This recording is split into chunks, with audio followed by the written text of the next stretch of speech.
te lleve de acá para allá? Entonces, pedí tu préstamo Tu Moto UVA en Banco Provincia. Te financia el 100% y hasta en 48 cuotas. Conocelo mejor en bancoprovincia.com.ar. Fin de espacio publicitario. Mercados, bonos, acciones y las claves para invertir mejor en El Inversor Bolsero.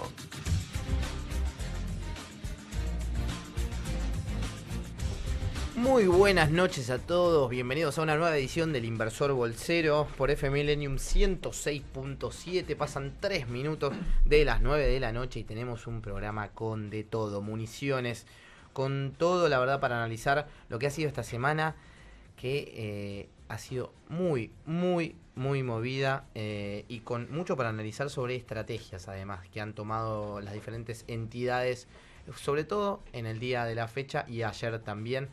Tenemos mucho recorrido por delante y una entrevista también de lujo para hablar del mismo tema. Yami, ¿cómo estás? ¿Cómo estás, Santiago Bulat? Bien, ¿vos? Me puse el poncho. Pensé que iba a hacer el chiste, ya está. No, Caducó. ya está, caduco. ¿Cómo era? Contáselo a la gente. Se los voy a contar. Los iba a saludar cómo les va. Claro, como la letra del Banco Central, digamos. Exactamente. Bueno, nada, era malísimo. Entonces me arrepentí y dije, mejor voy a... No, muy bueno, estoy cargando. Yami, ¿dónde se pueden contactar con nosotros? Se pueden contactar con nosotros en Facebook e Instagram como Equipo Bulat, en Twitter @Equipo Bulat, en el mail equipo.bulat@gmail.com y también por WhatsApp al 11 21 87 106 7. De nuevo, el WhatsApp. 11 21 87 106 7. Martín, Neri, ¿cómo andan? ¿Qué tal, Santi? ¿Cansados por lo menos? Sí, cansados, pero un poco más tranquilos. Un poco más tranquilos, ¿no? Sí, la verdad que fueron semanas muy movidas, no sabíamos... Quiero hablar de una cosita, me tomo un pequeño minuto para hablar de la responsabilidad, y de la responsabilidad en realidad que nos compete al estar en los medios de comunicación, porque la realidad es que hemos escuchado cosas de cualquier índole. A mí me han llegado consultas sobre Corralito y sobre otros temas también muy similares a los de 2001, haciendo comparaciones que no eran válidas. Hay que tener mucho cuidado, porque todo lo que uno dice obviamente llega al oído de la gente y de mucho desconocimiento, sobre todo que hay en Argentina con temas financieros y demás, donde tenemos que ser nosotros muy responsables, y creo que por lo menos de este programa tratamos de analizar las cosas por lo menos desde un lugar de calidad. Quizás muchas veces no acertemos, quizás muchas veces nos equivoquemos, pero tratamos de hablar con gente que nos traiga por lo menos ideas que tengan sustento, por lo menos comentarios que sean razonables y que tengan algún contexto y una base de estudio también para hablar y poder llevar un poco de tranquilidad y sobre todo análisis en lo que es esto que es el mercado financiero y en lo que es la economía diaria de todos, que me parece que a veces por cobrar unos mangos más, a veces dicen cualquier cosa, por lo menos no en nuestro caso, y creo que estaremos orgullosos de seguir haciendo este producto que hacemos de esta manera. Por lo tanto, a pesar de que nos equivoquemos muchas veces, trataremos siempre de ser lo más profesionales posibles y de hacer los análisis correspondientes a cada una de las jornadas de aquí en adelante. Así que, dicho esto, quiero empezar a analizar y a contextualizar esta semana, por favor. Martín, ¿qué día hoy? ¿Qué día hoy? ¿Qué semana? Y parece que pasó mucho más que una semana desde el martes pasado, ¿no? Sí. Con todas las cosas que pasaron en el medio.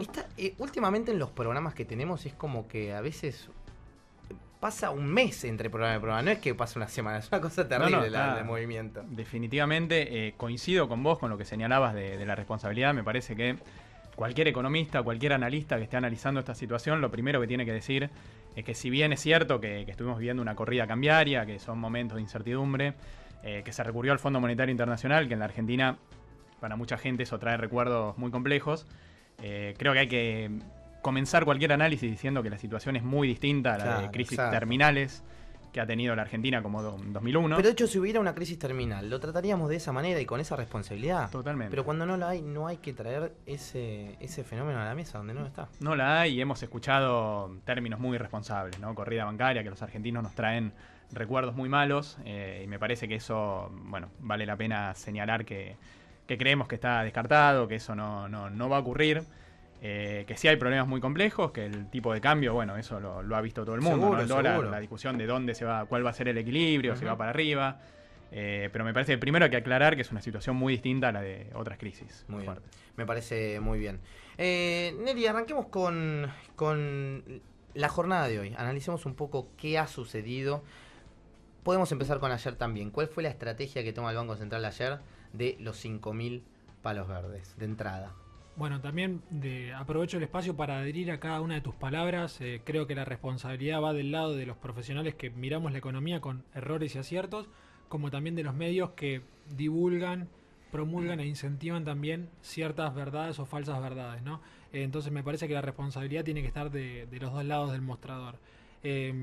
Volviendo al terreno del mercado, que es algo más lindo para nosotros, la estrategia del Banco Central cambió esta semana. Vimos que el día de ayer comenzó con una postura muy fuerte, poniendo sobre la mesa, como se dice, 5.000 millones de dólares. O sea, prácticamente un 10% de las reservas las puso a disposición del mercado para que se sirvan, ¿sí? Esto fue una señal muy fuerte, que estaba dispuesto a vender todo eso, más que nada en un contexto en el cual la plata grande, como se dice, los inversores institucionales ya se habían ido del peso. Entonces ofreció toda esa cantidad de dinero potencialmente a los inversores minoristas, a los que habían quedado acá, y a las empresas que querían dolarizarse. Por supuesto que tímidamente empezaron a comprar a ese valor, pero la señal estuvo marcada.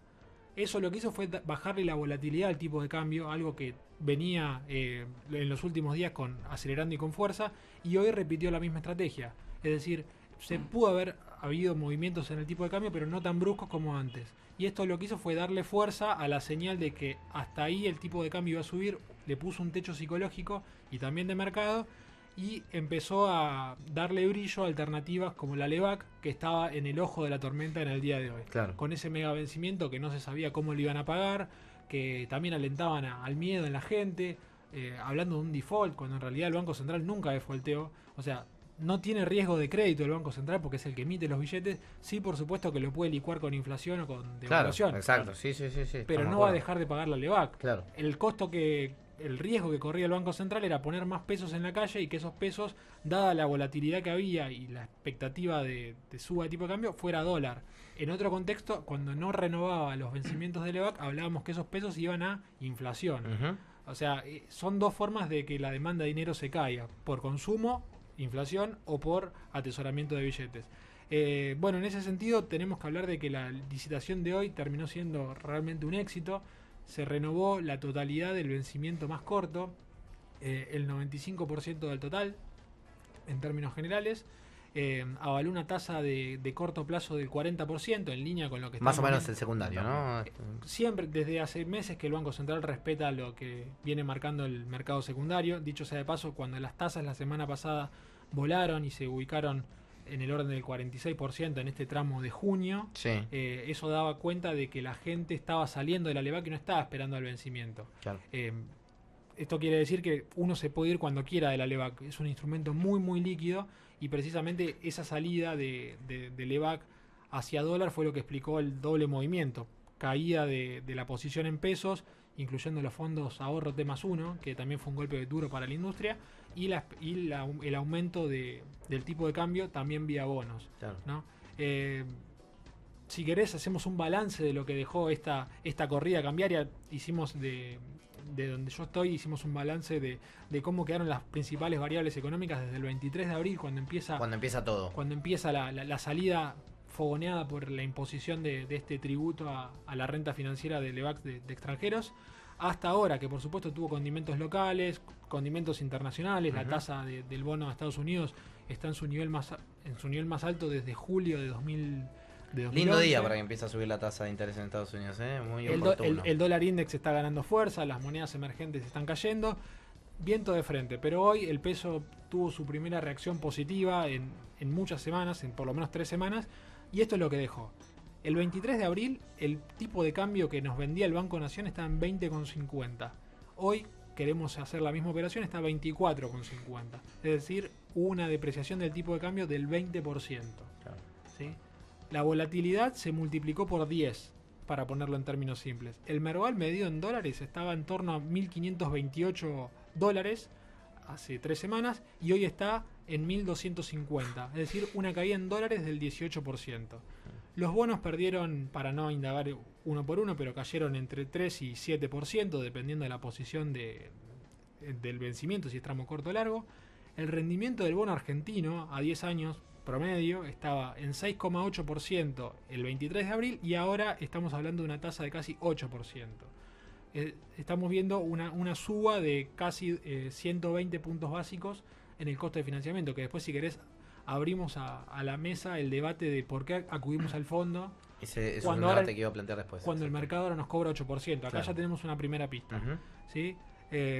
La tasa de política monetaria, cuando decíamos que los comunicados no estaban diciendo nada, cada vez eran más largos y decían menos, arrancamos con una tasa de 27-25% anual y ahora estamos en el orden del 40%.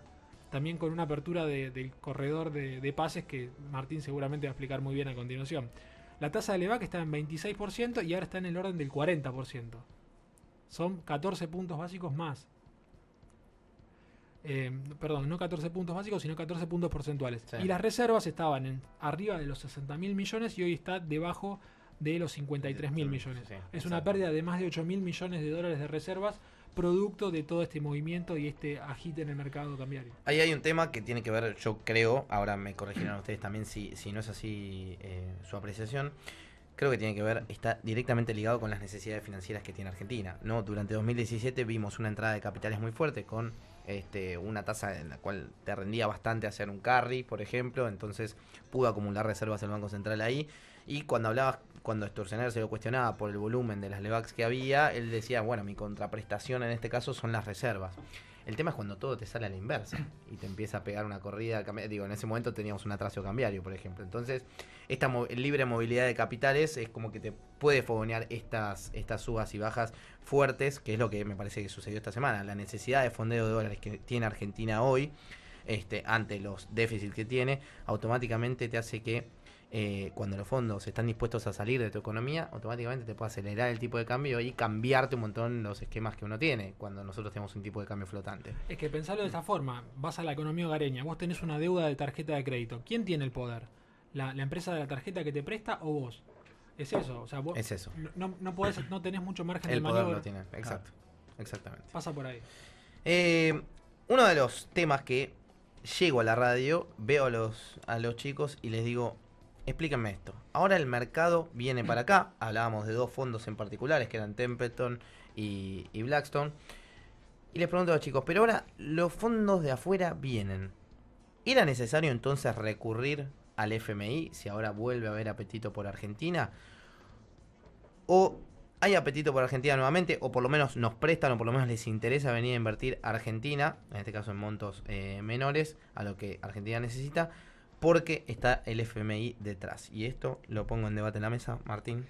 Sí, la verdad que, bueno, obviamente es difícil pensar, tener certeza sobre cuál es la dirección de la causalidad, ¿no? Pero, por lo menos en mi opinión, yo creo que el haber anunciado este intento, esta negociación con el FMI, más allá de darle, que es un poco lo que comentábamos en el programa anterior, más allá de darle mayor poder de fuego al Banco Central, por lo que sea la línea de financiamiento, y de despejar las necesidades financieras, por lo menos hasta 2019, me parece que lo que tiene atrás es tratar de darle un backup de credibilidad al gobierno, que venía muy dañada, principalmente a mi juicio desde el 28 de diciembre, y me parece que el objetivo era dar un backup de credibilidad, de decir, bueno, el mercado no me está creyendo que voy a realizar, digamos, un ajuste en el déficit, no me está creyendo que la tasa de política monetaria se va a mantener bien positiva contra la inflación, con lo cual tenemos al Fondo Monetario atrás, que claramente, más allá de lo que se decía, digamos, de algunos funcionarios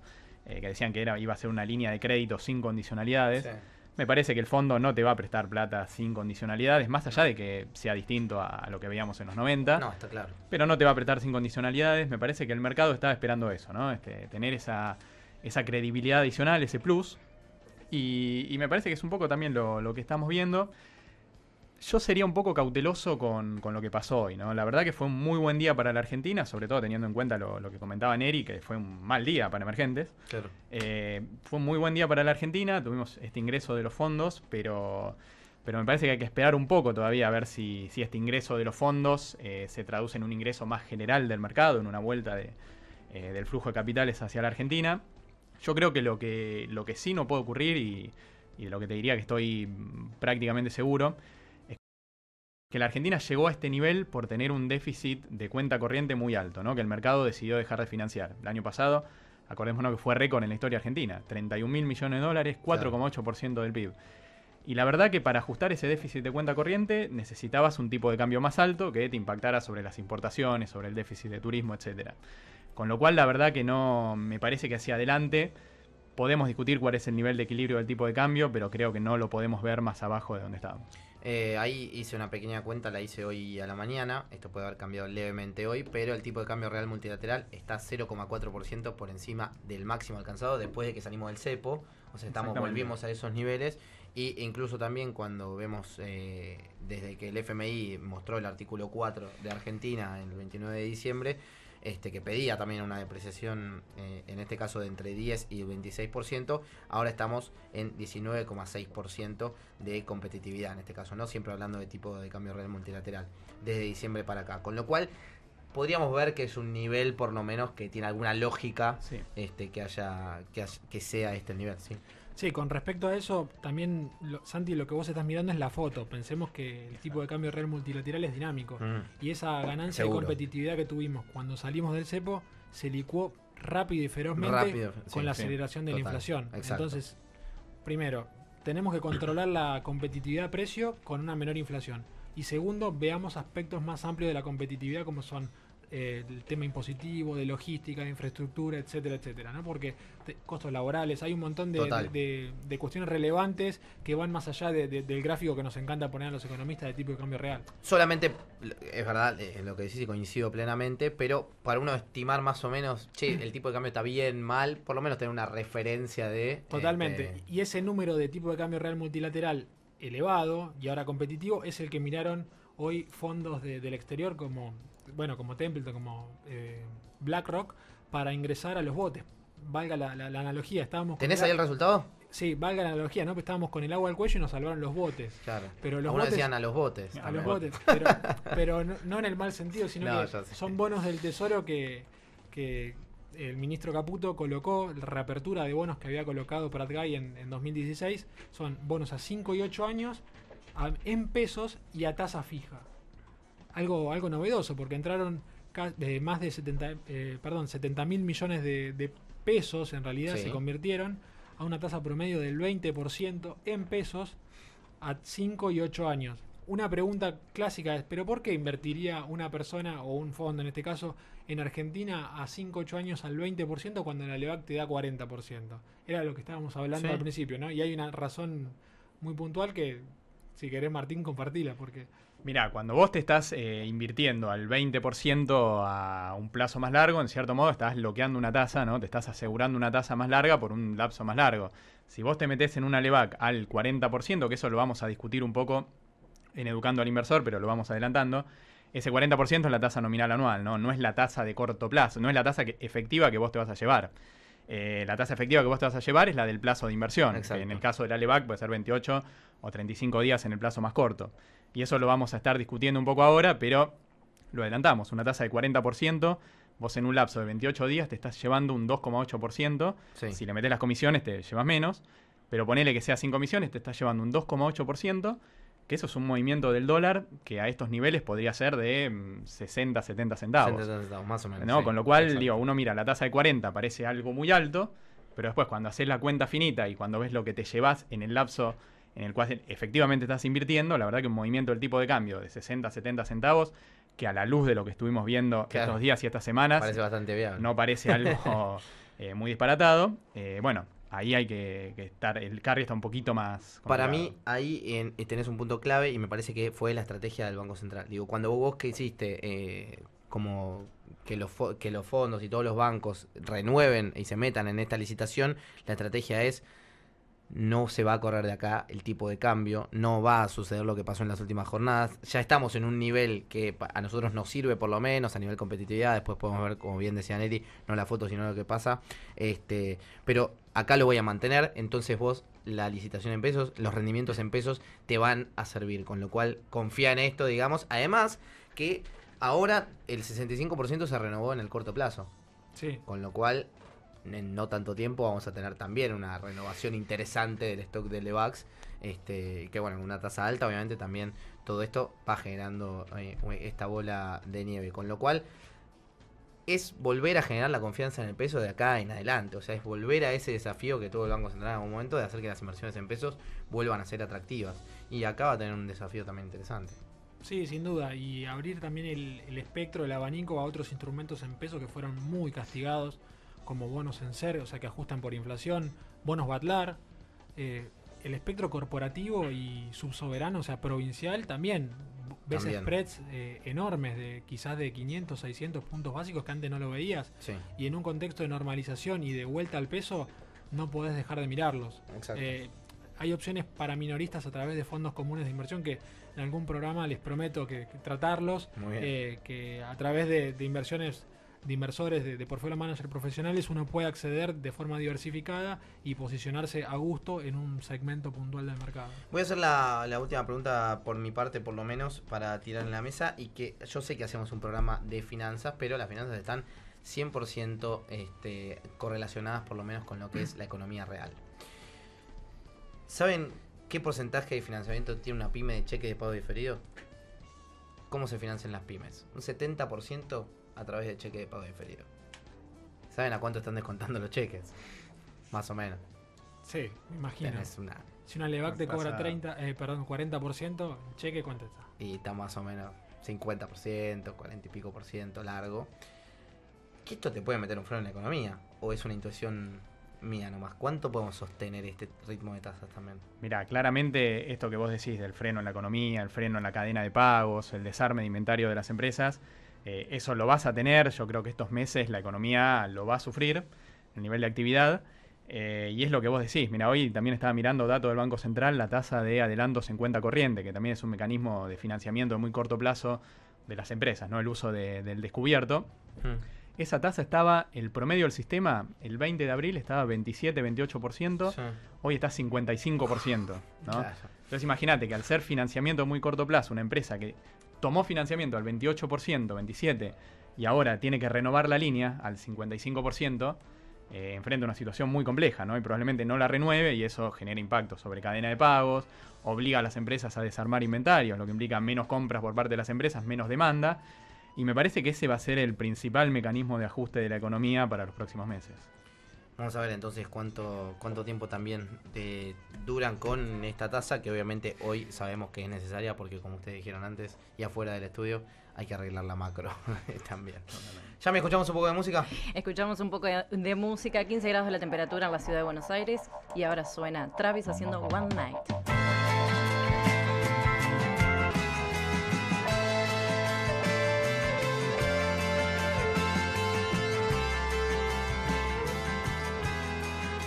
La última información. Análisis y opinión sobre mercados en Educando al Inversor por FM Millennium 106.7.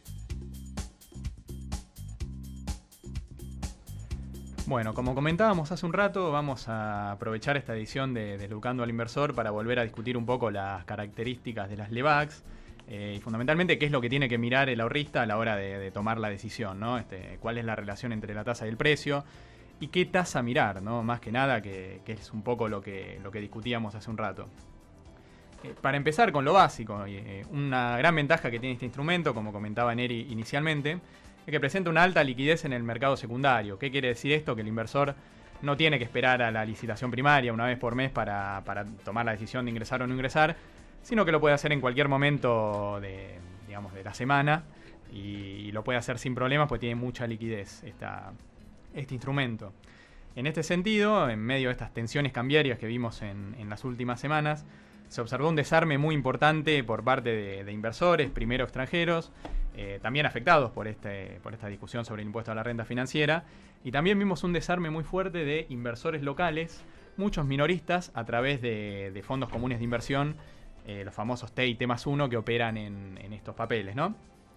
Y lo que vimos, si lo queremos poner en números, Santi, en las últimas semanas, Sí. desde el inicio de esta corrida, ¿no? El 20 de abril, los inversores redujeron las tenencias de Levac en 116.000 millones de pesos. Es un número muy importante que terminaron siendo adquiridos por los bancos, por las entidades financieras, Sí.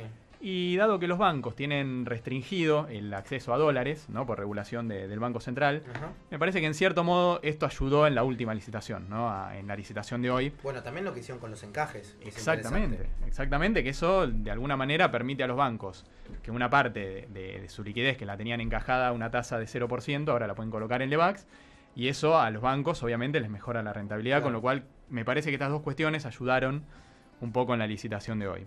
Yendo un poco a las características del instrumento, lo básico, como en cualquier bono o instrumento de renta fija, la tasa de interés tiene una relación inversa con el precio, ¿no? Cuando tenemos una tasa de interés más alta, el precio es más bajo, ¿no? Lo que pagamos por cada 100 o 1000 de valor nominal es más bajo. En la última licitación, en la de abril, el Banco Central, recordaremos que había convalidado una tasa de 26,3%, ¿no? Para la Lebac más corta, que lejos que queda de la tasa que se convalidó hoy, ¿no? Que luego fue aumentando fuertemente en el mercado secundario de la mano de este desarme de Lebacs de los inversores. Y cuando mirábamos, el mercado ayer estaba en 43%, ¿no? Un nivel parecido, un poco más alto de lo que teníamos hoy. En este punto hubo muchos inversores, muchos ahorristas, mucha gente que preguntaba si resultaba conveniente vender las Lebacs con estos niveles de tasa luego de haberlas adquirido al 26,3% en la licitación de abril, ¿no? Esa es una pregunta que estaba por todos lados. Entonces, bueno, para tratar de analizar esto, resulta importante un poco lo que comentábamos antes. Tenemos que mirar qué tasa es la que tenemos que mirar. Tenemos que determinar eso primero. Esta tasa de 43%, el 40% que se convalidó hoy, el 26,3% de la licitación previa, es lo que se llama la tasa nominal anual de las Lebacs. ¿Qué es esta tasa? Es básicamente una convención que se utiliza para expresar los rendimientos de los instrumentos, pero puede no ser una guía muy precisa para el inversor que busca determinar si le conviene entrar a Lebacs o si por el contrario dolarizar el portafolio, ¿no? Es este juego entre el devengamiento de tasa y expectativa de evaluación, y la verdad que cuando uno mira la tasa nominal anual no suele ser muy ilustrativa en este sentido. La información relevante para el inversor, también como charlábamos hace un rato, no es la tasa nominal anual, que es una convención y es un mecanismo para comparar instrumentos distintos, sino que es la tasa efectiva durante el periodo de vida del instrumento, que en este caso son las Lebacs, que suele ser muy inferior a un año. De hecho, hoy el grueso de los vencimientos suelen renovarse a los plazos de 28 o 35 días dependiendo del mes. Y en última instancia también el precio resultante, que es de alguna manera la inversa de la tasa de interés. La tasa nominal anual, por construcción y sobre todo para plazos muy cortos, puede presentar una volatilidad muy alta, ¿no? Ya que al anualizar la tasa efectiva y convertirla en una tasa nominal anual, cuanto más corto es el plazo, esto es por la fórmula matemática simplemente, pequeños cambios en la tasa efectiva, que es la que el inversor va a vengar y es la que le importa, pueden llevar a cambios muy grandes en la tasa nominal anual, que, como decíamos, es simplemente una convención y un ejercicio para facilitar la comparación entre instrumentos distintos. Y ahora yendo un poco a un ejemplo numérico, con los datos de ayer, en la apertura de ayer, la Lebac que se renovó hoy y que vence mañana, exhibió una tasa nominal anual de 54,8%, ¿no? Era consistente con una tasa efectiva, recordemos, ¿no? 54,8% de tasa nominal anual para el instrumento que vencía hoy, que vence mañana, o sea, tenía una vida de 2 días, entre lunes y martes. La tasa efectiva que surge de esta tasa nominal anual es solo 0,3%. ¿No? Mirá, fíjate qué distinto que queda, 54,8 a 0,3. Sí. En ese entonces, ¿no? Cuando esta tasa era de 54,8, el dólar cotizaba en 24,55. Con lo cual, si nosotros consideramos este devengamiento de 0,3% de tasa, ¿sabés cuál era el movimiento del dólar que te eliminaba el carry? ¿Cuál? 7 centavos, claro, en 2 días. Ahí está. ¿No? Comparado con lo que veníamos viendo, la verdad que 7 centavos no parecía demasiado. Con lo cual, fijémonos lo impreciso que podía resultar tomar una decisión mirando la tasa de 54,8, que es la que uno ve en el mercado y que es muy alta, ¿no? Y otro factor que también es importante tener en cuenta, y que esto para el ahorrista y para el minorista es muy importante, y que resulta muy relevante cuando son Lebac cortas, es la comisión, ¿no? Que le cobran al minorista, los bancos y sociedades de bolsa, que eso en general también hay que tenerlo en cuenta a la hora de tomar una decisión. Y bueno, en resumen, como se observa, el retorno efectivo luce prácticamente insignificante y queda muy finito contra el movimiento del dólar cuando se lo compara, cuando uno analiza la tasa efectiva y se aleja de la tasa nominal anual. Y teniendo en cuenta esta discusión, estas preguntas que hacían los ahorristas de si desarmar o no desarmar fondos, lo que tiene que tener en cuenta el ahorrista que deseaba no esperar al vencimiento y desarmar LEVACs a una tasa muy alta y superior a la del momento del ingreso, tiene que mirar el precio de la LEVAC y tiene que tener en cuenta que si la tasa es suficientemente alta, puede incluso no solo devengar menos tasas, sino que estar teniendo una pérdida de capital en pesos, ¿no? Digamos, con lo cual siempre hay que mirar muy bien cuál es el precio al que uno está desarmando, y eso es fácil de ver, eso se puede ver en el mercado. Así que bueno, como siempre, en esta columna lo que intentamos es que el ahorrista tenga más elementos para convertirse en inversor, ¿no? Muchísimas gracias, Martín. Yami. El 1 de junio comienza el programa ejecutivo de gestión empresaria para pymes en la Escuela de Negocios de la Facultad de Ciencias Económicas de la UCA. Para más información e inscripción podés escribir a escueladenegocios@uca.edu.ar o llamando al 4349 0443. Aprovecha esta oportunidad para consolidar tu pyme y crecer. Bolsa, acciones, mercados, subir, bajar. ¿Será timba? Averigualo en El Inversor Bolsero. Tiempo de publicidad en Millennium. 4777-9933. 4777-9933. Línea de anunciantes de FM Millennium. Eurocomunicaciones 4777-9933. 4777-9933. Línea de anunciantes de FM Millennium. Haces un llamado, recibís muchos. Honda Pilar, líder en ventas de 0 kilómetro, servicio técnico, usados seleccionados, todo en un solo lugar. Honda Pilar, número 1 en ventas y servicios. Ruta Panamericana, kilómetro 46800, Pilar.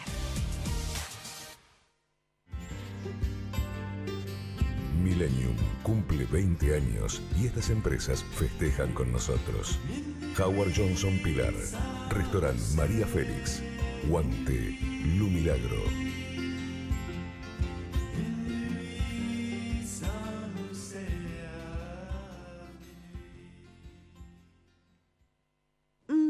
Qué suavecitas son las toallas Franco Valente. Son delicadas y con muchos colores. Toallas Franco Valente. La suavidad que seca. ¿Problemas de tránsito en Puerto Madero? Puerto Cristal tiene la solución. Estacionamiento propio, valet parking sin cargo. Vení a Puerto Cristal, la mejor cocina internacional de cara al río. Vení a Puerto Madero, vení a Puerto Cristal. Reservas al 4331-3669. Hugo Santini se renueva con vos, creando una impronta propia y diferente. Hugo Santini propone diseños exclusivos en una amplia colección en carteras y accesorios, delineando un producto para la mujer, libre, aventurera y ultra femenina. www.hugosantini.com.ar. Podés encontrarnos también en Galerías Pacífico y Patio Bullrich.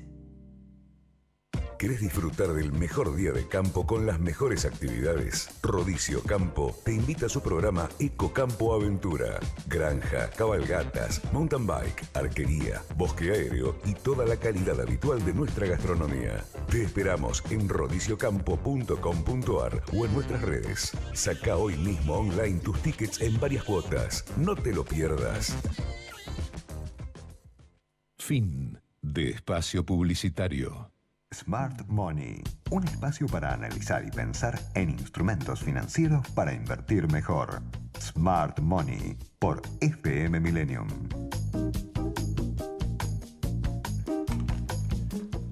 ...21 a 39 minutos y el Smart Money me toca a mí. Hoy vamos a presentar un nuevo instrumento para olvidarnos un poquito de las LEVAC, pero seguir de cerca lo que pasa con este peso que hoy se fortaleció en un contexto en el cual las divisas cayeron, las divisas latinoamericanas perdieron fuerza.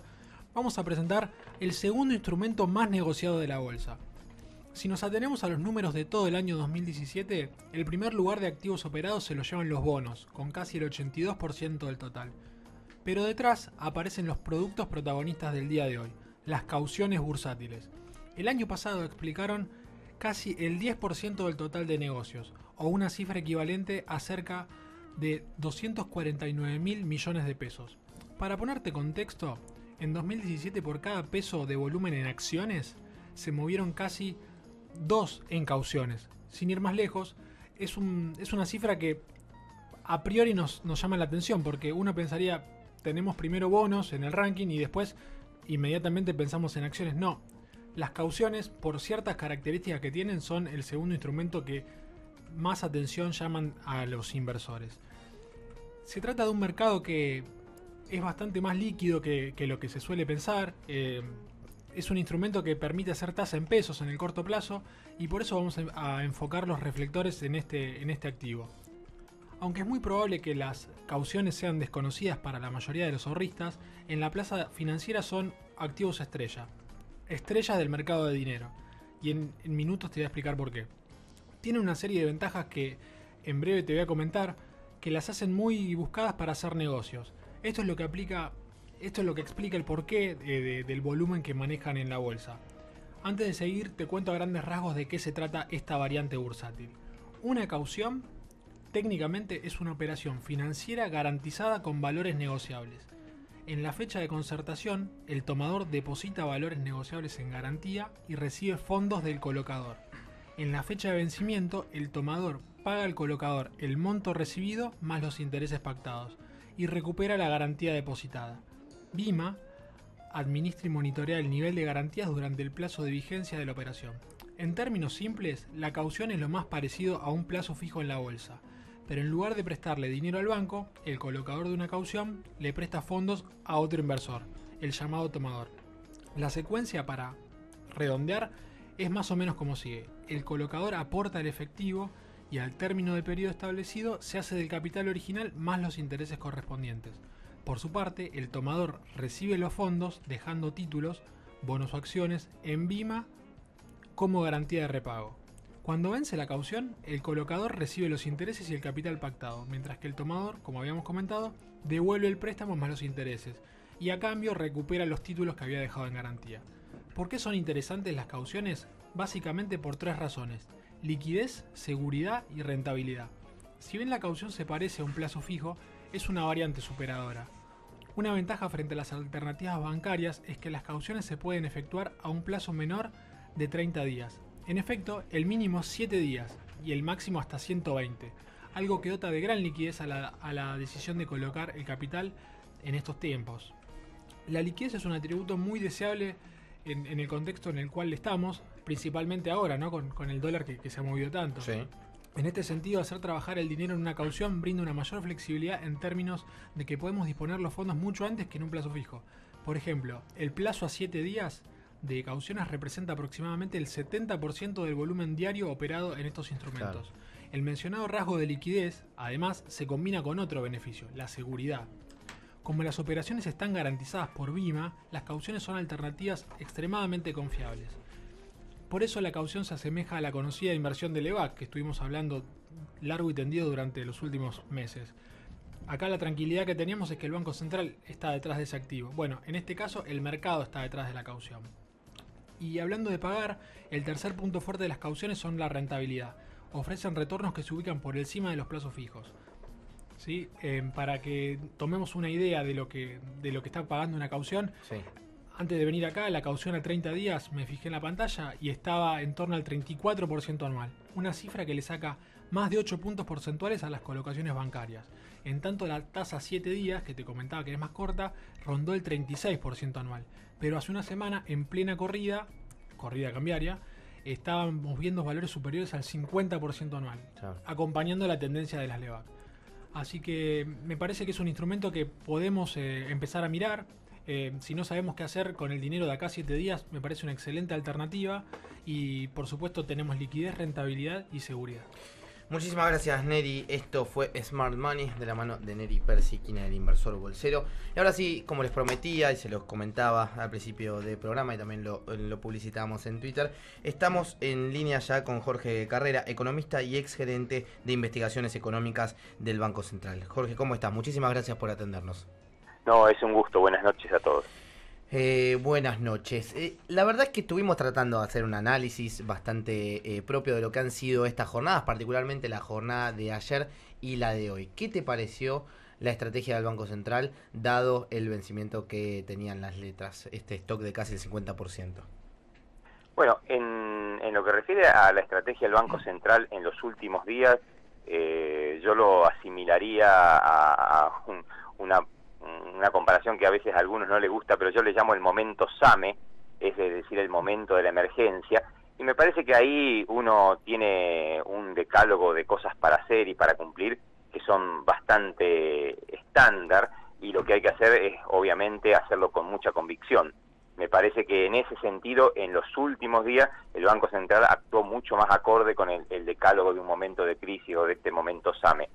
El tema es el tratamiento que hubo en la terapia intensiva antes y todo lo que pasó, bueno, de por qué llegamos a esta situación. Pero me parece que haber bajado la PGC, que para los oyentes es la posición, la cantidad de dólares, digamos, netos que pueden tener los bancos, eso estuvo muy bien porque obviamente te quitaste un demandante de dólares, incluso hasta pudiste tener oferentes porque podían estar en exceso. Creo que la medida fue más para que no sean demandantes, más que para salir a vender, ¿no? Sí, seguramente, si no hubiera habido, tengo entendido que exactamente fue así. Claro. El otro elemento importante es permitirle computar la posición mensual, que son dinero que obligatoriamente tiene que tener el banco y promedios que tienen que hacer, numerales que tienen que hacer los bancos en el Banco Central trimestralmente, es decir, le liberan liquidez para que también pudieran, por ejemplo, comprarle back en la licitación de hoy, tener la tasa de interés alta y sobre todo en este esquema de ataque en varios flancos,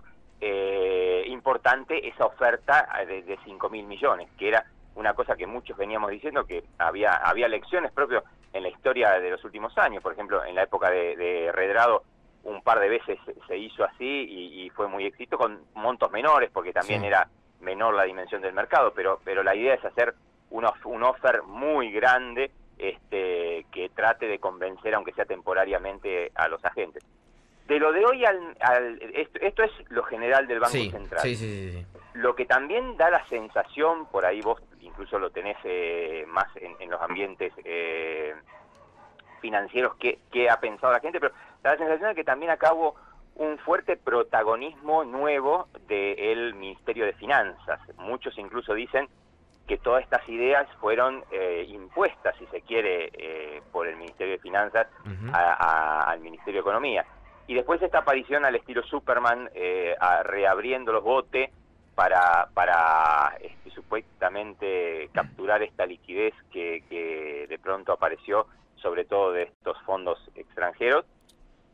Es toda una movida de la cual yo creo que vamos a terminar de tener una comprensión cabal en un plazo, tal vez ni siquiera mañana, pasado, sino que me parece que lo vamos a ir entendiendo a lo largo de este mes. Es mi impresión. Me parece que esto es solamente la punta de un iceberg de algo más interesante que se puede estar preparando. Claro. Jorge, ahí te hago una pequeña pregunta que también se le hice a los chicos que después también te estarán consultando, pero tiene que ver con el financiamiento que entró de afuera, que vos bien mencionabas recién, 2 fondos por lo menos importantes que vinieron a financiar a la Argentina con estos botes y también en las LEVAX. Esto fue a raíz de que el FMI ahora tiene injerencia en la Argentina y en las cuentas de la Argentina, o esto nos demuestra en algún punto que no hacía falta correr hacia el FMI porque todavía había apetito por Argentina. Ah, qué lindo dilema. Porque en algún momento se tocan. Yo, si me permitís medio minuto, quisiera hacer una visión más amplia sobre este involucramiento de los fondos, de los que se fueron, de estos que vinieron, y el rol extraño del ministro de Finanzas como un gran número 5 de todo este juego, donde ahora realmente veo algunos periodistas incluso tratándole de cuasi héroe, pero que en todo el proceso tiene una generación muy extraña. Vos fíjate que en realidad, si uno mira bien, es el que debería haber alertado, prendido luces amarillas, rojas, azules al gobierno hace 15 días de que se estaba preparando una salida más o menos coordinada en no más de 10 días de fondos, porque obviamente todos sabemos que al margen de sus capacidades financieras, él trabajó muchísimos años en bancos de inversión, conoce el ambiente, ha generado 60.000 millones de colocaciones con extraordinarias comisiones, algo debía saber que se estaba preparando una salida de Argentina. Sin embargo, el gobierno apareció como sorprendido, tremendamente sorprendido. Partes del gobierno realmente además quedaron muy golpeadas, como el ala política, etcétera. Después aparece también como el ministro que un lunes a la mañana dice se viene un ataque especulativo tremendo, hay que ir al FMI, y ahí en una mañana Macri llama a la directora gerente y al mediodía nos lo comunica. Una cosa inédita, creo yo, en la mayoría de los 27 acuerdos que hemos hecho, porque casi siempre se trataban privadamente, reservadamente. Este fue un acuerdo muy peculiar. Y ahora nos aparece el ministro de Finanzas con una solución mágica, que es estos dos grandes fondos que aportan estos 3.000 millones de pesos, de dólares en pesos, en un bono con una tasa del 19%. Me parece que hay unas grandes maniobras que posiblemente las terminemos de entender en el medio.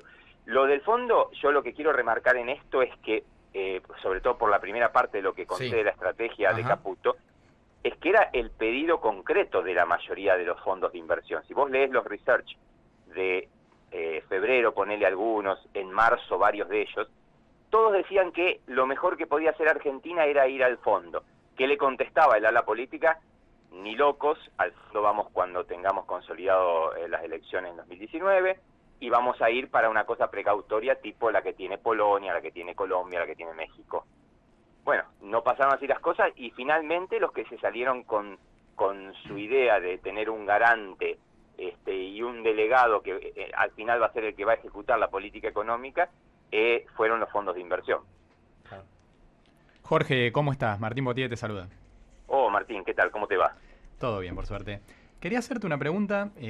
Pasado el momento SAME, ¿no? Como vos muy ilustrativamente denominaste, quería preguntarte cómo ves vos que sigue el esquema de metas de inflación, ¿no? Digamos, ya, bueno, sabemos que la meta de 15, con los datos que tenemos hasta abril, con lo que va a ser la inflación de mayo, junio... y lo que va a ser la mayorista de este mes y del mes pasado. Lo que va a ser la mayorista, digo, eso ya lo vemos complicado, ¿no? Cuanto menos. Con lo cual quería preguntarte a vos, bueno, ¿cómo ves, cómo sigue el esquema de metas hacia adelante, ¿no? Hubo mucho rumor también de ir a un esquema de agregados monetarios. Quería ver cómo lo estás viendo vos hacia adelante. Y yo creo más lo segundo. Yo creo que, es decir, me parece que el gobierno ya no tiene una tercera alternativa de que llamemos que estamos en metas de inflación en fase transicional, o que inventen algún neologismo que diga que, bueno, estamos en metas de inflación, este año será lo que salga. Yo creo que ya todos somos conscientes de que firmar un empate estarían contentísimos en el gobierno, porque 25%, que sería empatar el año pasado, no sé si va a ser posible, porque ya yo estoy convencido de que es probable que sea mayor al 30%, por los números y la inercia. Pero bueno,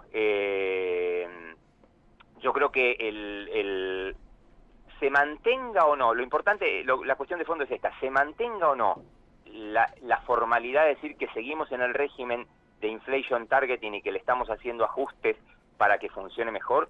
Yo creo que va a haber de parte del fondo una atención más al viejo estilo, es decir, al de agregados monetarios, es decir, un control un poco más atento a la evolución de agregados. La otra cosa que yo que no quisiera dejar de remarcar, sobre todo con la mesa que tenemos, es qué opinión nos merece el hecho de que estamos llevando una vuelta más, es decir, ganamos una vida por un mes, pero el mes que viene vamos a tener 1 billón de vencimientos, porque ahora se renovaron 400.000 a 36 días y 200.000 más o menos a plazos más largos. Pero más los otros que vencían, que prácticamente eran todos, una parte importante del resto estaba a 60 días y a 90 días, estamos yendo si este era un mega vencimiento, el que viene es un mega vencimiento. Por eso a mí me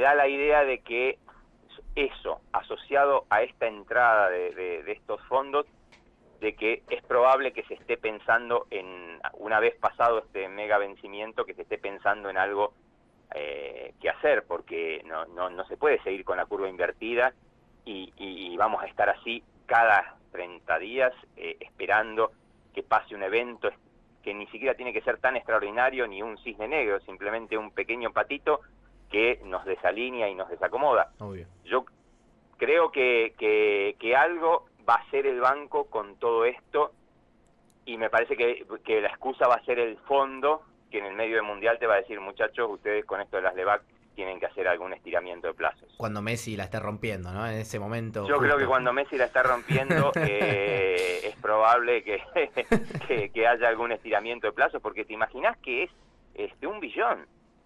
Claro. Es mucho. Sí. Jorge, buenas noches. Neri Persichini te saluda. ¿Qué tal? ¿Cómo te va, Neri? Bien, muy bien. Mencionaste el Mundial, mencionaste junio, y si hablamos de mercados y junio, lo que todos tenemos en la cabeza, además de la Copa del Mundo, es la reclasificación emergentes. ¿Vos cómo ves que este contexto puede jugar para Argentina? ¿Juega en contra? ¿Juega a favor? Salimos por mecanismos de mercado, lo cual a mí me deja un poco más tranquilo, no metimos ninguna restricción cuantitativa o heterodoxa, pero ¿cuánto de esto es bien ponderado por el mercado y cuánto no? Digamos, ¿cuánto de la volatilidad puede llevar a MSCI a negarnos de vuelta la entrada? Y a mí me parece que pesa más, es decir, y te agrego, está la ley de mercado de capitales, que es una a favor, juega a favor. En momentos normales hubiera sido como el elemento de decir, bueno, cumplieron, pusieron esto. En este contexto de alta volatilidad, no sé si es bueno para la reputación de ellos que pudieran dar el reingreso a emergentes a un país que por ahí es la punta del iceberg, como dice el Instituto de Finanzas junto con Turquía, de problemas más intensos en mercados emergentes. Es decir, yo lo veo con dudas. Me parece que ellos son muy pragmáticos y es muy, yo creo que esto no ha aumentado en ninguna forma la probabilidad de que entremos respecto a la probabilidad que todo el mundo ya descontaba en enero, febrero, hasta marzo. Bien, entonces nos seguirían castigando, entre comillas, por los desequilibrios que tenemos macro, principalmente déficit de cuenta corriente, déficit fiscal, baja calidad institucional, desconfianza, o sea, lo que venimos arrastrando, pero que el mercado en estos meses se hizo el tonto para no ver.